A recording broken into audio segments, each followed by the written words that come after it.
government is finally bowing to pressure and finally revoking that controversial import restriction legislative instrument. Well, the minority in Parliament over the period, and of course for about 3 times now, blocked attempts by the sector minister, Katie Hammond, to push for the passage of the legislative instrument in spite of justifications by government that the move is to protect local industries and to improve the performance of the Ghana cities. Well, just days ago, a group of 6 industry unions stormed Parliament and, of course, made a passionate appeal for the import restriction bill to be blocked. Here are excerpts of what transpired.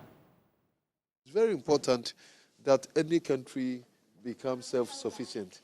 But the way to go had been the problem. And especially when we have also been there in the issuance of permits that did not result in any gains for the nation. And that's why we wanted to remind them that that's surely not the way to go, and that we can adopt different methodologies to enhance on local production. You know, the cement is thriving. Other industries are thriving, not necessarily that they brought permits. But you also know that there are some products that, as I'm speaking, there's permit issuance, but it's not thriving. So the way to go is not restricting us. We have even made it clear that we will be better off that they ban the product rather than to bring restrictions and impediments on our way of trading in this era of trade liberalization. We cannot do that. We will not accept anything that will impede on trade facilitation, that hinders on cost of doing business, time of doing business, and ease of doing business. And that's exactly what we've told the committee, that they should hold on with this LI, and that will support government in its quest to increase productivity so that we will patronize same. That's essentially what we need as a country. But if we do not have the produce, or our produce is even overpriced, that it cannot be sold to the rest of our neighboring countries, then we have a problem. That's what we have to look at to solve the main problem at hand, rather than putting the restriction ahead. It seems that we can even achieve our aims by doing the right thing, putting the right measures in place that will make sure that if we are doing import substitution, then we have the clear alternatives, because we are traders. If you say that we should stop buying from outside, then we are telling us that we should have access to the produce from within. But if we haven't done any measures that will give us the comfort and the assurance that we have the goods from within, then we are doing the whole exercise in emptiness.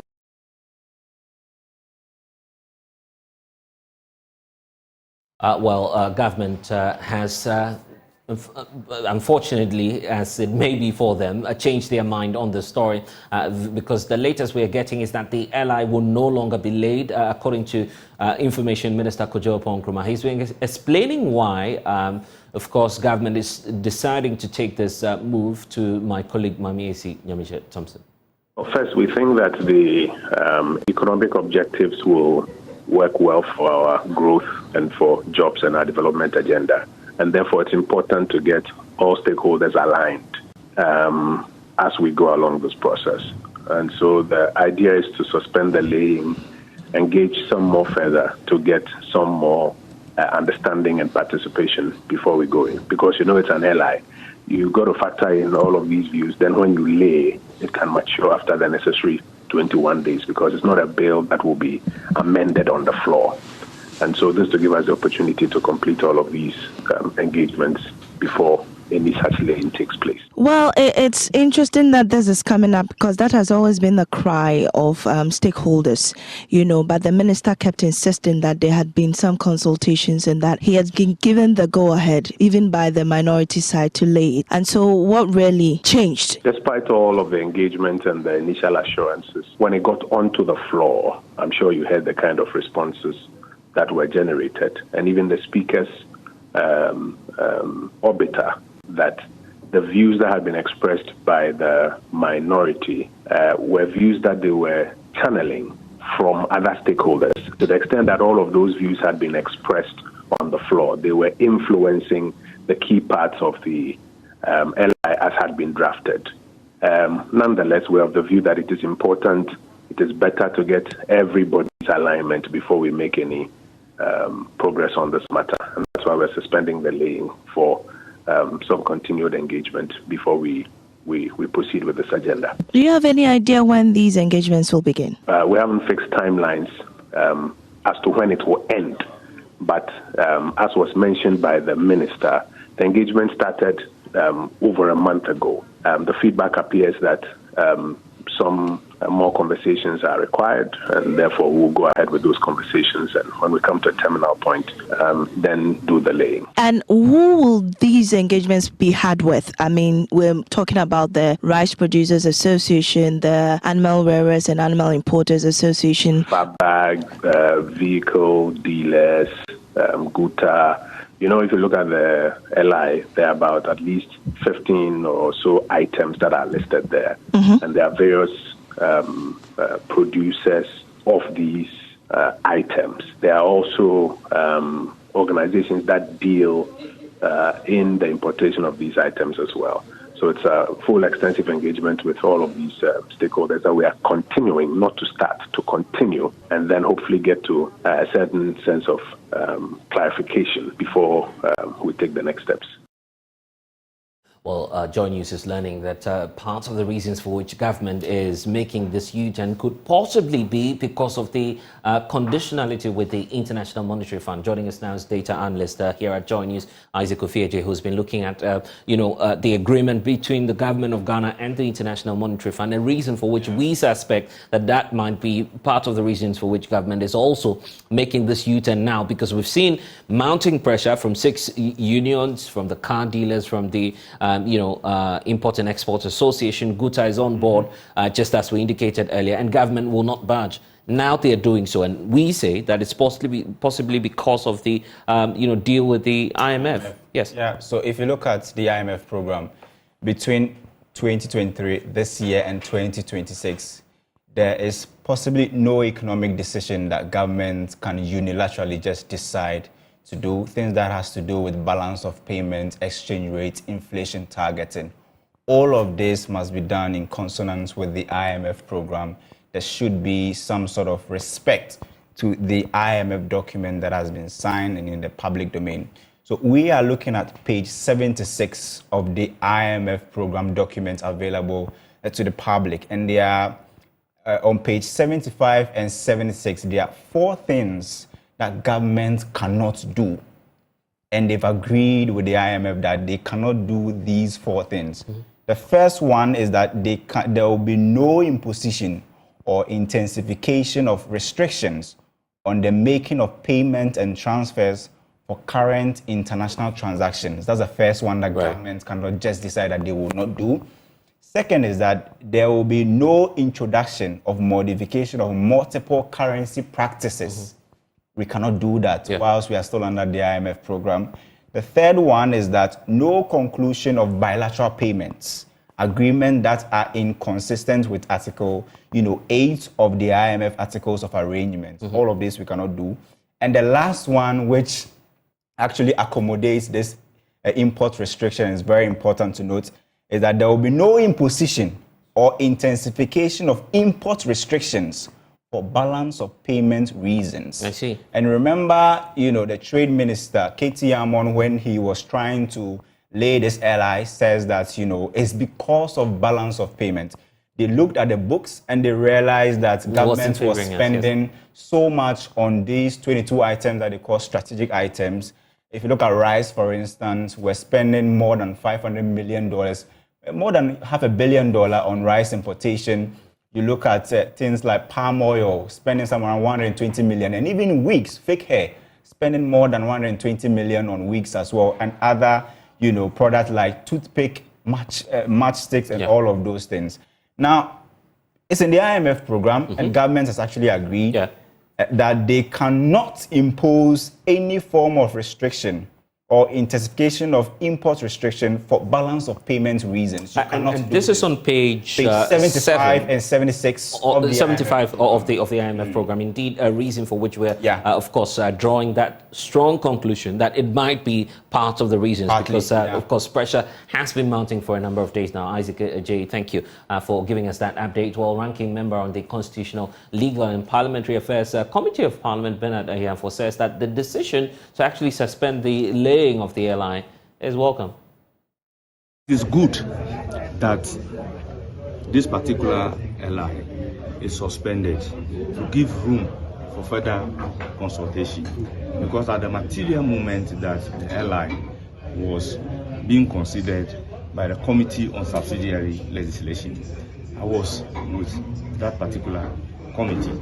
So I took part in the consideration of the airline provision by provisions, but there were issues at preliminary stage. One of the issues raised at the preliminary stage was the fact that the committee wants to satisfy itself whether the ministry, before bringing the airline, has done a stakeholder engagement, and if so, the committee will want to see a report from the ministry indicating that a stakeholder engagement has been done, so that all the stakeholders and Ghanaians, for that matter, are carried along in the passage of this particular airline after its introduction into law. They haven't brought anything that I have perused to the effect that there has been a stakeholder engagement as required by the committee. So we have taken a decision that until the committee is satisfied that that is done, the airline should not be delayed. The second reading was that, having regard to the items listed at page 15 of the airline, we took the items one after the other. That one, taking rice into consideration, committee members are not oblivious of the fact that Ghana, we are producing rice. But what we are producing, is it enough to take care of the country for us to be putting measures in place to restrict the importation? Simply because if that is not taken into consideration, what will happen is that any power given to the minister to license, if the minister decides not to license, it may lead to a shortage of rice in the country, and that definitely will translate into the increase in price of rice. And of course, it is emerging, as we have pointed out, that this might also be because of the IMF deal that's ongoing. But a lot is happening in Parliament now, and other groups are mounting pressure for government to reconsider this deal, or possibly just in the deal in its entirety. One of that group, those groups, is the of course, Vehicle Dealers Union of Ghana. Joining us now is Frank Atanle Kofiga, Executive Secretary of the Vehicle and Asset Dealers Union. Of course, this must be great news for you, knowing that just a couple of days ago you were in Parliament together with Guta and other unions asking government to try and make a U-turn on this deal. How are you receiving the news, first of all? I think it's a welcoming news. We are happy about it. It has brought some closure to what we've retreated over the weeks. And I think for now, we will go back and then have that engagement, continue the engagement, like the Honorable Minister said, so that we can see what comes out after this. Oh, okay. Well, government hasn't stated clearly what the next line of action will be, but if it is the case that government simply revises a portion of the airline and still brings back, a certain sense of import restriction, will you still be okay with that, knowing that at least the laws will be relaxed now? The only reason for government to bring back, if they are to go back and then sort of amend it, will be if they are able to show up capacity. The basic underlying factor in this is capacity. Are we ready for this? Is the country ready? Are we manufacturing enough in order to supply the markets? So if government should come back and then we are satisfied and we know where we can get our supply from, and then... And each time you make that argument, of course, many take you on to say, when will be the right time for us to boost local production capacity? We need to start from somewhere at least. Yes, we need to have a national discourse about this. We need to take our time, okay? We don't need to rush this at all. We need to first be Ghanaians before every other thing, okay? We shouldn't look at our personal interest. We need to sit down and have a good developmental plan about how we can move this country forward. You and I will have to do that, okay? Right. We shouldn't be import dependent, yes. But what do we have to do? We have to look at manufacturing. So the manufacturing sector, what are the incentives government is giving out in order that we can be able to produce, we can be able to manufacture? You understand? If we have that discussion and then we take it a step at a time, I think that will help. We've been talking about countries like South Africa, Nigeria, and what have you. Yeah. If I'm going to use rice, even though I'm talking as an about example, for instance, okay? yes. If we're going to put economics of scale and preference and choice, okay, we are used to white jasmine rice, long grain rice. Nigeria is used to parboiled rice. And then if they're going parboiled rice, it's going to really work in Nigeria. But in Ghana, our taste is with long grain rice, number 5, jasmine rice, and the others. So until we are able to manufacture the rice that will meet the taste of the people, then there is no Okay, so but this is the point where people say, okay, the cereals might be a safe escape for all those of you in the business community. But if we do a case-by-case analysis, then we'll come to the conclusion that indeed government needs to do some level of restriction. Let's take your industry, for instance, the automobile industry. In just this year alone, or in the last few years, the Trade and Industry Ministry has outdoored a number of vehicle assembling plants. Yeah. The ultimate aim is to boost local production, create more jobs, and to sort of, give a new face to the automobile industry. That's a sufficient way of dealing with the problem, isn't it? Yes, it's a good start. It's a good start. Are you saying these people cannot meet the local demand? The market. In Ghana, we consume 100,000 units of vehicle every year. Before the assemblers came in, the brand new dealers, okay, those in that market are only doing 10% of the entire units that we consume, okay? Even with that, they're not able to make up the 10%. So you realize that the used market often bring in some of the new ones. If you go on the Spinters Road, you see the brand new vehicles scattered everywhere. Right. Now, we are talking about assembling in Ghana. Most of these plants are not assembling up to 300 units every year. Okay? They don't? They don't. They don't. We've not seen it. And you're saying this based on facts? We are saying this based on facts. We have the facts. We have the figures. Okay? They don't manufacture up to 300 units. Then it means that how are you able to distribute? Then distribution comes back. Okay? Yeah. How are you able to distribute these vehicles to your what do you call it? Your channels, and then give to the over 4,000 car garages we have in the country. So we are still talking about the fact that, and even if I'm to expand it, but still talking about choice. How many assembly plants do we have here? 7, 8? Yes. Do you have Mercedes? Do you have Audi? Do you have? Are you saying all of your people would choose Mercedes, would choose Audi by all means? You see, before is that what you're suggesting? At least we have some options here in the country. Before I got to the studio, yes, I took some time to look on the car the streets, park, yes, and look at the kind of vehicles that Ghanaians are used to now. We've moved from the times when we were doing Peugeot, way back in the 80s. Yeah, but just to be fair to brands, yes. We don't want to commit any legal blunder here. So let's save the brands for now. That was a slip, by the way, because these cars and these companies manufacture new brands. They come with improved, quality, like the Peugeot you're referring to, and there are other brands as well that are locally manufacturing here.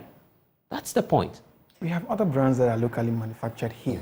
Sorry, not manufactured, locally assembled. Assembled, yes. Okay, locally assembled. So that if you're going to take a questionnaire, there are a lot of things that are affecting the market. It's not only, it doesn't have to do with only the assembling, okay? We are talking about the market. Yes. We're talking about the job and the employment and then the numbers, okay? Let's take, for example, let's put together the entire assembly plants we have in Ghana now, okay? Let me just play the devil's advocate. Yeah. They have up to 2,000. The labor force there is about 2,000, okay? What happens? If you go to Tesano alone, we have more than 2,000 people there. What happens to these people if you put them out of business? What happens to Abosokan, where we buy our spare parts? Okay, look at the number of people who drive every single day to Abosokan to buy parts because of the used car dealers. Yeah. Look at the value chain. Look at the total number of people in the value chain. What happens to them? Now, let me tell you where the value chain starts from. Right. It starts from the port. It starts with the agents who first clears the vehicle. The total number of tow trucks at the port that truck these vehicles to town. Agents will go out of business. The tow truck will go out of business when it comes straight to the garages where we fix them. Right. We have the panel beaters, we have the welders, we have the air conditioners, the auto repairers, the electricians, the key programmers, all of these people, okay? So if government is to take this whole restriction into consideration, they will have to create a market. First, for all these people, you have to create employment for all these people. How do we do that? Okay, how about this argument as well, that even if there were to be, a liberalized space, you are still not going to patronize what's being produced locally. That argument is also there, that you're heavily reliant on imports because you feel that that's where you can find cheap markets, quote and unquote, because of the kind of vehicles you're bringing in. Yes. Ask me why. Because it is cheaper to import, even with the high taxes and duties we are paying at the port, than the locally assembled ones. Yeah, but that's not an excuse enough. We are looking at boosting. It's as though you're choosing profits in that regard over, saving the economy, boosting local production. I guess that's been the argument of government. No, you see, there are two ways to this. There are two ways to this. One, yes, profits. Everybody goes into because you go into the cheaper markets, bring the vehicles, sell them at relatively the same prices that will get them from the local assembling points. That's the argument. No, you cannot buy a 2008. Okay, you cannot get a 2008 or 2010 Toyota Corolla in the assembly plant now because it's way over out of the market. Out of the age. Is, it's no longer in production. Okay, so what do? We have not gotten to that time in this country where each and everybody can have facilities to go and buy brand new vehicles. And for this market to work, it means that these new assemblers will have to roll out a policy where trade-in, okay, will be very feasible and very easy, that we can have another market of used vehicles that will come from them. You understand? So you need a number of years for this to be feasible. And this we have already put in, or we have already drafted in the Standards Authority standardization that we've spent a lot of time putting together. Okay, so seeing motor vehicles in this restriction, it was a bit unfortunate. It came as a shock to us because we spent time moving from the Custom Amendment Act 2020 to the standardization and then the restriction. Okay, we need to take our time. We need to hasten slowly on this. Government should look at the broader what do you call it, aspect of this particular market, and then the okay, other, so let's get to it then, since you believe that there are more issues within the sector that needs to be dealt with by government. What's your next line of action? Where would you want government focus on now that at least we know the import restriction is on hold? Now, we want government to focus on an engagement that will help the market grow. Looking at the numbers we are talking about, there is a need for people to now diversify. We have components, okay, that a group of dealers can come together and probably manufacture for the assemblers, okay. We have windshield. We have a whole lot of things that we can do to support this market to grow. Right. So if government is engaging us enough, okay, I'm very sure 2-3 people can come together, form a company, or the association can come together and then put these incentives, if we get from government, to be able to produce and also help. With this, you have people moving out of the market slowly, and then this particular market can get the kind of independence it needs. Okay, but it's not now. We need to take some time. It will take some time to do this, so that at least we can also say that now in Ghana, we are not dependent on only imported vehicles. We have moved from even only assembling them to manufacturing them from scratch. I see. The Gutar engagement, of course, when you met in Parliament, of course, Parliamentary was going to get back to you on the way forward and what should be expected in the coming days. What do you plan to do as these trade unions? What's the next line of action? How do you intend to engage government on the alternatives and the way forward? What will be happening in the coming days? I think that if we cannot engage government, Right. government has to engage. I get the point. Because Okay, they right. have their programs and the policies. Yes. policies. Okay, when they invite us, we also bring in our know-how, our input as to how this can actually work. We had a very fruitful engagement when we met with the Parliament Select Committee, and then headed by Dr. Ayine. I think Yes. he stepped in, and I think that was the first stakeholder engagement that we had, that we felt that at least we were once involved. Okay. Oh, so the rest they were just. They were not stakeholder engagements. There was no stakeholder engagement, if I would say. I think we went and we saw. But you're not being fair to the Trade Ministry if you describe it as such. Okay, so yes. I wouldn't want to go too much into it because it's all gone now. There are documents to show. Yeah. Okay, because there was no stakeholder engagement that says that restrictions or an ally to restrict a group of items. I think if we had that heading that way, I think the conversation would have had in a different way. So I think we had a very good conversation. I think we got the opportunity to also hear from the people who represent us, and they're going to take up our grievances and then our issues up. And then they promised us that they were going to do as much as they can to make sure that this bill doesn't pass. Yes, but now that it's been suspended, I think it's a welcome news, and we are hoping to see what happens after this. Okay, and just as we wrap up, as vehicle dealers, of course, we're going into the festivities. You need liquidity, of course, in terms of the dollars, in terms of importation and whatever it is that you intend to do.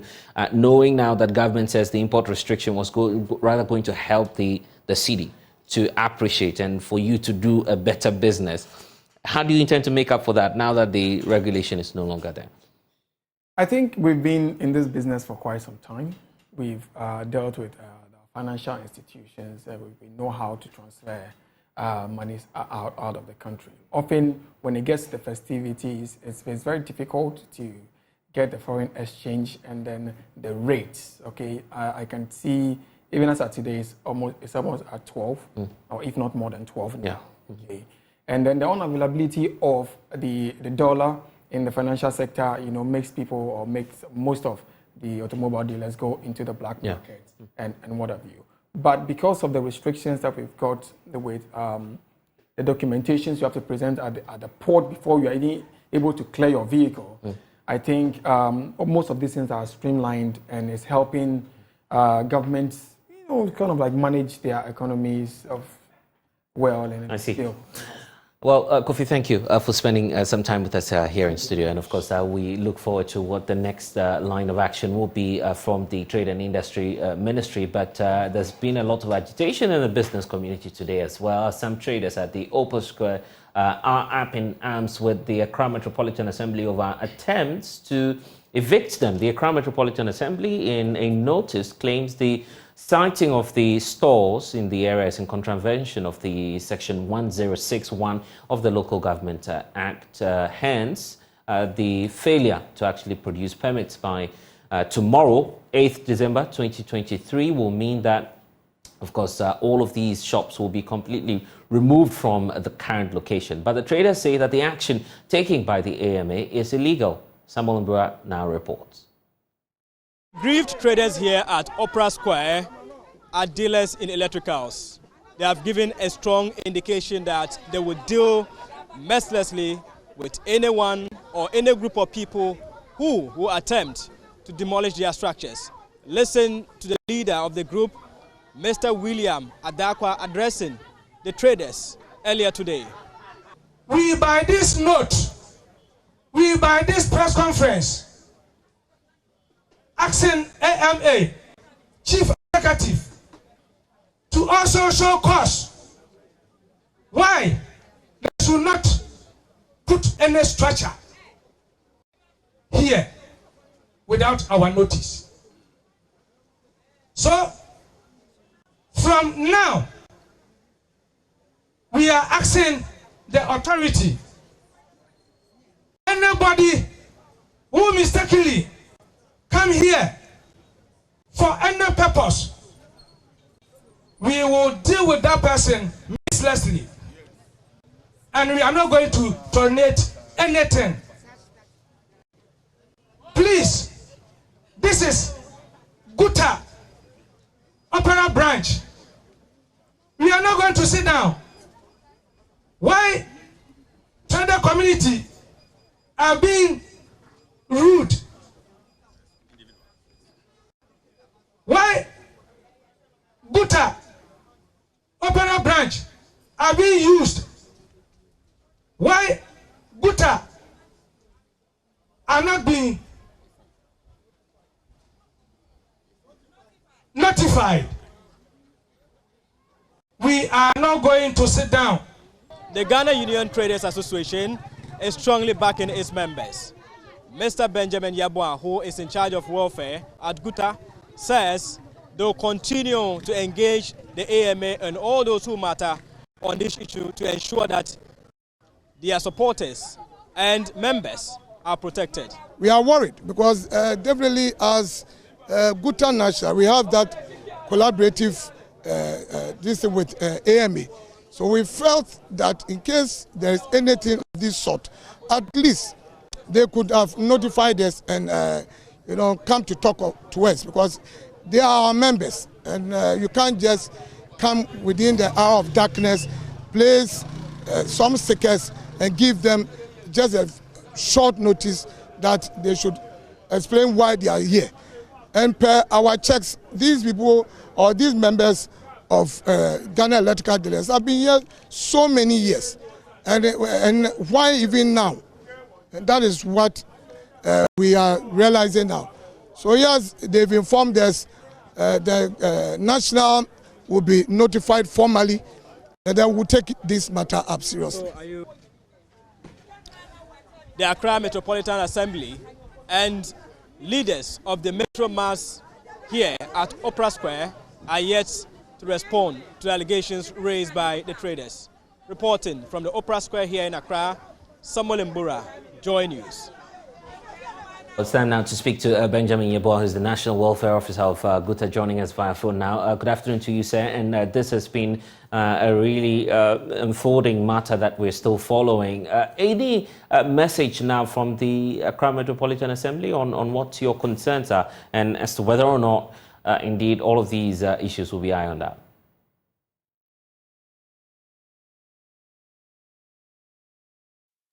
Mr. Benjamin Yeboah, if you can hear me, I'm just asking if you've heard so far from the Accra Metropolitan Assembly.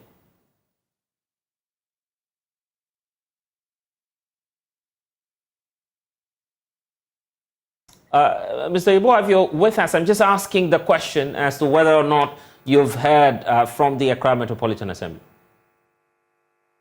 Hello? Yes, Benjamin Yeboah, I'm asking the question if you've heard from AMA so far. Not at the moment. I'm asking because you just have about 24 hours for this deadline to, elapse. That's why I'm asking if you've made any intervention so far to try and meet AMA just to avert, this challenge that's likely to happen. The point is, we were notified just yesterday, and then today we heard what took place at the place. So definitely we are doing some checks, but formally we've not informed them, but we are doing some follow-ups through our Greater Accra branch. And what's your checks revealing to you? We've not had that much information, but we definitely will get to hear of something before the close of day today. And we are sure we can have some sort of understanding before tomorrow morning.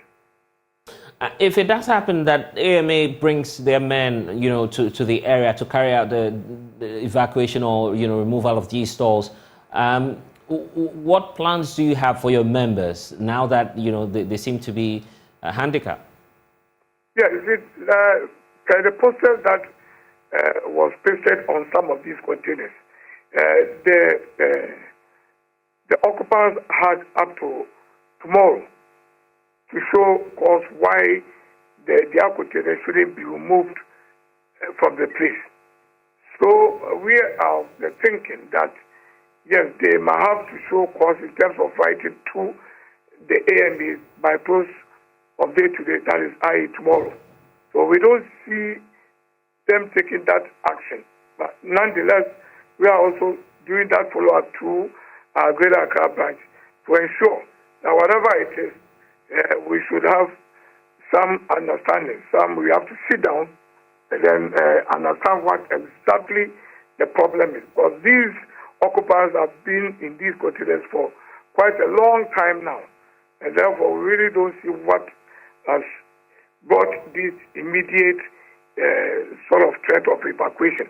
So definitely, we are sure we'll come to some understanding, especially around this time that we are nearing Xmas festivities.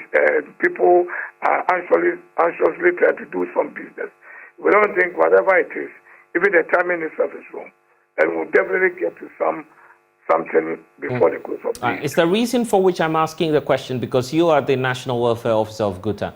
Some say, well, the claims of the traders should not be taking wholesale. You need to engage the AMA on this matter. That's why I'm asking what steps practically you're taking to either engage AMA to avert, some clashes possibly tomorrow. Yes, and like I just said earlier, so we are doing some checks to our Greater Accra branch, and I'm sure before close of day today, we would hear something quite okay from them. We are quite hopeful that anything would happen, nothing would happen that will cause the peace at the area to be disrupted. No, we are very much hopeful in that instance. And I'm sure because of before close of today, we'll hear something positive. And so that we can avert any clashes in terms of disturbances. All right, then. Grateful for your time here on the Pulse. Benjamin Yeboah, National Welfare Director for the Ghana Union of Traders Association, joining us on this story. You're watching the Pulse on the Joy News channel. When we get back, we're also looking at the 2024 elections. As a year from now, Ghanaians will be going to the polls to choose the next leader of the country. We'll tell you about a Joy News poll that is currently being carried out on social media, finding out your thoughts about the possible outcome of the election.